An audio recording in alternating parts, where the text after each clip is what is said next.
اب یہ بہن نے جو بھی کویسچن کیا تھا اس دفعہ کے لیتے ہیں۔ ایک بہن نے کہا کہ شوہر نے بیوی سے کہا کہ اگر میں مر بھی جاؤں تو ایک بھی اگر آنسو بہائے گی تو کافر ہو جائے گی،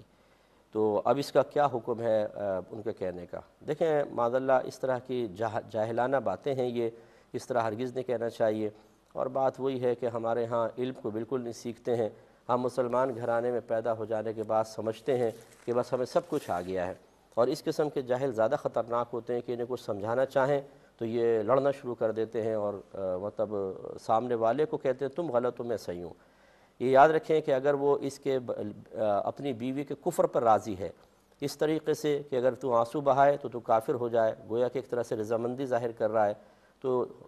حکم شرع یہاں پر یہ ہوگا کہ اس شخص کو فوراً تجدید ایمان اور تجدید نکاح کرنا چاہیے۔ اور اگر بیوی نے کہا معاذ اللہ جواب میں کہ ٹھیک ہے میں نہیں رہوں گی، ہاں اگر میں ایسا کروں تو کافر ہو جاؤں، تو اس کا مطلب ہے وہ بھی کفر پہ راضی ہو رہی ہے، تو پھر بیوی کو بھی تجدید ایمان کرنا ہوگا، اور تجدید نکاح تو چلے وہ دو پہلے شوہر کر رہا ہے تو دونوں کے لیے ایک ہی کافی ہے۔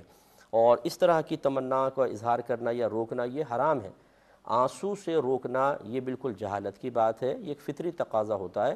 ایک ہوتا ہے مطلب واویلا کرنا، شور مچانا، اللہ تعالیٰ کی تقسیم پر ناراضگی کا اظہار کرنا، شکوہ شکایت کا رونا، یہ حرام ہے۔ لیکن ایک ہوتا ہے غم کی وجہ سے آنسو نکلتے ہیں۔ جب حضرت ابراہیم رضی اللہ تعالی عنہ کا انتقال ہونے لگا، جو میرے پیارے آقا صلی اللہ علیہ وسلم کے صاحبزادے منع ہیں، سرکار کی گود میں تھے، تو سرکار کے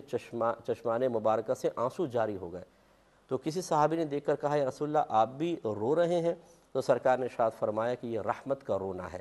یعنی یہ رحمت ہے، یہ رقت قلبی ہے جو اللہ تعالیٰ اپنے محبوبوں کا عطا فرماتا ہے۔ جن کے سخت دل ہوتے ہیں ان کی آنکھوں سے آنسو نہیں نکلتے۔ اب شوہر سے ہر بیوی اپنے شوہر سے محبت کرتی ہے، اور علماء نے یہی لکھا ہے کہ عورت سب سے زیادہ اپنے شوہر سے محبت کرتی ہے، اگر لڑے گی بھی نا پھر بھی اس کے دل کے گوشے میں شوہر کی محبت بہرحال ہوتی ہے۔ اب آپ اسے ایک فطری تقاضے کے خلاف ایک آزمائش میں مبتلا کر رہے ہیں کہ اگر میں مر بھی جاؤں تو میں ایک آنسو نہ بہانا، یہ کیا بات ہوگی بھائی؟ تو یہ بالکل غلط ایک آزمائش میں مبتلا کرنا ہے، اور وہ بھی اتنے خطرناک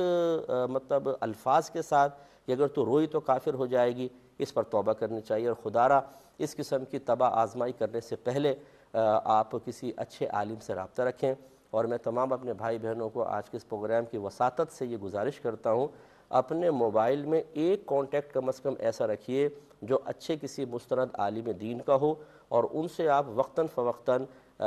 رابطے میں رہیں، تاکہ اس قسم کا کوئی موقع آئے تو آپ معلوم کر سکیں۔ اور جیسے ہم جیسے لوگ ہیں، آپ بہت سے لوگ شاید یہ سن کر